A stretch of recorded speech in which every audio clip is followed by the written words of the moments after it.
नमस्कार सर, आपलं आमच्या चॅनलमध्ये स्वागत आहे। सर, विधानसभा निवडणूक 2024 आता येत आहे, त्यासाठी आपलं नाव खूप चर्चेत आहे। सर, त्यासाठी आपली काय प्रतिक्रिया समोर? आता निवडणुकीची तयारी तर आमची सुरू झालेली आहे। आपल्याला माहिती आहे की नोव्हेंबर महिन्यात बहुधा निवडणुका होतील। आता 1-2-4 दिवसामध्ये तारखा घोषित होतील आणि त्या अनुषंगाने आमच्या काँग्रेस पक्षाची तयारी सुरू आहे। बूथ लेवलपर्यंत माणसं नेमणे आणि निवडणुका जिंकण्यासाठी जी तयारी करावी लागते ती तयारी आम्ही सुरू केली आहे। सर, असं पण होत असतं की काँग्रेसकडनं तुमचं नाव येत आहे, पण बरेचसे काही आणखी काँग्रेसचे जे कार्यकर्ता आहे त्यांनी पण आपली इच्छा प्रकट केली असेल। त्या अनुषंगाने तुम्हाला वाटते का सर की तुम्हाला म्हणजे काँग्रेसची सीट मिळेल किंवा नाही मिळाली तर तुम्ही अपक्षमध्ये जाल? असं आहे की लोकशाहीमध्ये सगळ्यांना तिकीट मागण्याचा अधिकार आहे। मला फक्त मीच तिकीट मागितली पाहिजे आणि कोणत्या सक्षम कार्यकर्त्याने तिकिटासाठी अर्जही करू नये, इथं हुकुमशाही झाली। त्याच्यामुळे खूप माझ्याकडे माझ्या मतदारसंघात 7-8 लोकांनी निवडणुकीसाठी अर्ज भरलेले आहेत किंवा काँग्रेस पक्षाकडे तिकीट मागितलेली आहे आणि मला वाटते ते त्यांचा तो हक्क आहे।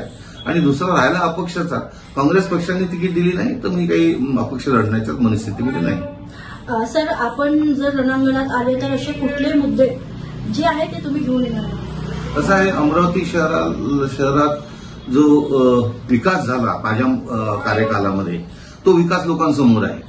आणि जेव्हा मी जनप्रतिनिधी नव्हतो आणि ज्या जनप्रतिनिधीचे म्हणून ज्यांनी काम केलं त्यांचा कार्यकाल हाही लोकांसमोर आहे।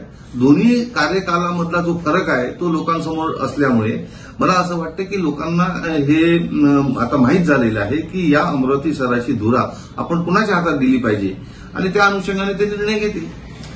सर, अमरावती जिल्ह्यामध्ये आपण बघतो की विकासाची खूप कमी आहे। त्या विकासाची कमी आपण कशी पूर्ण करायचं?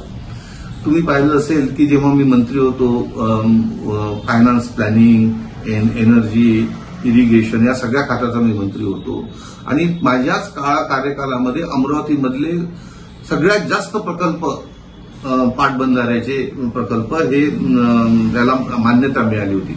आपल्याला माहित आहे की शेतकरी आत्महत्या हे सर्वात जास्त पश्चिम विदर्भात आहे आणि त्यातल्या त्यात यवतमाळ आणि अमरावती जिल्ह्यात आहे आणि त्याचं एक प्रमुख कारण म्हणजे सिंचनाला पाणी उपलब्ध नाही। म्हणून मी जेव्हा पाटबंधारे मंत्री होतो तेव्हा सर्वात जास्त प्रकल्प पुऱ्या महाराष्ट्रात एकाच वेळी जवळजवळ 13 प्रकल्प आम्ही सुरू केले आणि ते सगळे प्रकल्प आता ऑलमोस्ट कम्प्लीट होण्याच्या तयारीचे आहे। हे लोकांसमोर आहे। मी केलेली उडान पूल, मी केलेली सुपर स्पेशालिटी हॉस्पिटल किंवा माझ्या कार्यकालात झालेला अमरावती शहराचा विकास हा लोकांच्या समोर आहे आणि त्याच याच्या मुद्द्यावर मी लोकांसमोर जाणार आहे। सर, आपण बरेचसे पाहता युवा आहे त्यांना ते बेरोजगार आहे सर, त्यांना त्यांना नोकरी नाही। अशासाठी सर रोजगारासाठी तुम्ही काय कराल? आता तुम्ही पाहिलं असेल की MIDC जी नांदगाव 5 स्टार MIDC आहे ती MIDC इतके वर्ष त्याच्यामध्ये एकही उद्योग नव्हता। माझ्याच कार्यकालामध्ये जवळजवळ तिथे 23 नवीन प्रकल्प सुरू झाले कॉटन इंडस्ट्रीज, टेक्सटाईल इंडस्ट्रीजमध्ये। त्याच्यामुळे खूप मोठ्या प्रमाणावर बेरोजगारी किंवा हे उपलब्ध झाल्या, नोकऱ्या उपलब्ध झाल्या। त्यामुळे आणि त्याच वेळेस अलग ज्या इंडस्ट्रीज आहेत किंवा ज्याला आपण असं म्हणतो की ज्या इंडस्ट्रीजमुळे बेरोजगारी कमी होऊ शकते, अशा अनेक प्रकल्प या मधल्या काळामध्ये माझ्या कार्यकालात सुरू झालेले असल्यामुळे मोठ्या प्रमाणावर लोकांना रोजगार निर्मिती ते झाली। आता ज्या हाय लेवल आहेत म्हणजे इंजिनियर्स म्हणा किंवा ऑटोमोबाईल इंजिनियर्स म्हणा, हे अमरावती हे जरा थोडंसं अविकसित शहर असल्यामुळे पुणे, मुंबई आणि ठाणे आणि औरंगाबाद याच्या कंपॅरिझनमध्ये आणि नागपूर याच्या कंपॅरिझनमध्ये अमरावतीला ही उपलब्धता कमी आहे नौकरियों, ये तो मान्य करावा लागेल। एक प्रश्न, अमरावती को स्मार्ट सिटी बनाने का जो चल रहा था उसकी लिस्ट में अमरावती था, तो उसको लेकर आप क्या कहना चाहेंगे? नहीं, वो लिस्ट में जो वहां उस टाइम जो आयुक्त थे उन्होंने जो प्रोजेक्ट रिपोर्ट बनाया था वो इतना बड़ा प्रोजेक्ट रिपोर्ट बना दिया था कि स्मार्ट सिटी की इसमें अमरावती का नाम ही नहीं आया। अच्छा।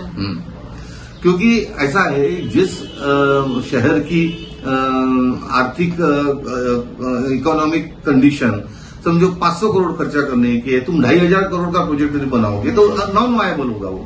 तो वो आयुक्त ने जो गलती किया, वो गलती की वजह से अमरावती का नाम स्मार्ट सिटी में नहीं आ पाया, और इसीलिए मैंने वो आयुक्त के विरोध में ब्रीच ऑफ प्रिविलेज दाखिल किया और विधानसभा से उनको शिक्षा भी दिलाई। यदि आपको टिकट मिलती है और आप जीतते हैं तो स्मार्ट सिटी को लेकर आप कुछ आगे बढ़ाएंगे? देखो आपको भी मालूम है आज देश में जो स्मार्ट सिटी जो डिक्लेयर उसकी क्या अवस्था है, आपको भी मालूम है। वो स्मार्ट सिटी सच में बन पाई कि नहीं बन पाई, ये मेरे से ज्यादा आप लोगों को मालूम है। ऐसी कौन सी सिटी है कि जो स्मार्ट सिटी के इसमें उसका नाम था और वो सच में स्मार्ट बनी? सब काम आधा अधूरा रहा हुआ है। अभी तो स्मार्ट सिटी प्रोजेक्ट उन्होंने बंद भी कर दिया है। तो मुझे नहीं लगता कि स्मार्ट सिटी में, पर शहर अच्छा होने के लिए जितने भी जिस प्रकार का नियोजन करना है वो नियोजन मैं जरूर करूंगा। सर अक्षय शिंदेवर विचारू का क्वेश्चन, अक्षय शिंदे एन्काउंटरवर विचारू का क्वेश्चन विचारू। सर आता आपण बघतोय की अक्षय शिंदे जे एन्काउंटर खूप सुरू आहे, गाजलेलं आहे, त्यामध्ये आपली काय प्रतिक्रिया आहे?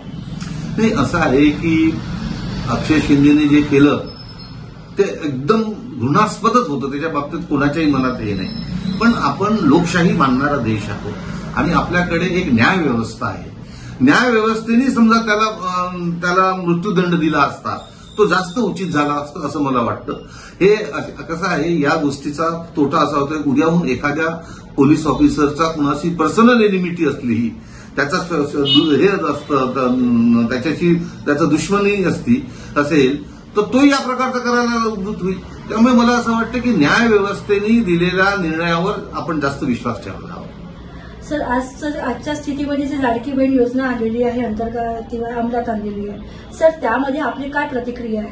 नाही, योजना चांगलीच आहे आणि आम्ही असं ठरवलं आहे, आमच्या शासनाने पण असं ठरवलं आहे की आमचं शासन जेव्हा येईल ते ही जी लाडकी बहीण योजना आहे ती आम्ही 1500 किंवा 2000 करू, आणि आमच्या विरोधी पक्ष नेत्यांनी तर वडगट्टीवारांनी सांगितलं 3000 करू। काय आहे की शेवटी घरातली स्त्री ही आर्थिकदृष्ट्या सक्षम व्हावी, म्हणून जर थोडा हातभार समजा सरकारचा लागत असेल तर मला वाटतं तो सरकारने करावा, या बाबतीत माझ्या मनात कोणतेही गुण नाही। सर जनतेला आपला काय संदेश राहील? जनतेला ह्या संदेश राहील की कामाच्या नावावर मतदान केलं पाहिजे। काय आहे की 5 वर्ष कोणतंही काम करायचं नाही आणि शेवटच्या 6 महिन्यामध्ये धर्माच्या नावावर किंवा खोट्या गोष्टी सांगून किंवा किराणा वाटून लोकांना आमिष दाखवून, चुकीचे आमिष दाखवून निवडून येणं हे केव्हाही उचित नाही। लोकांनी गेल्या 5 वर्षाचा ट्रॅक रेकॉर्ड पाहून खरंच हा माणूस ज्याच्यावर आपण जनप्रतिनिधी म्हणून जबाबदारी टाकली होती तो त्याला जागला का, त्यांनी आपल्या मूलभूत प्रश्नाला हात घातला का, त्यांनी एकंदरीत दृष्ट्या अमरावती शहराच्या आपल्या मतदारसंघाच्या विकासासाठी तो कसा कार्यरत राहिला, या सर्व गोष्टीवर त्यांनी हे केलं पाहिजे, मतदान केलं पाहिजे। थैंक यू सर, धन्यवाद। थैंक यू सर, बहुत अच्छा।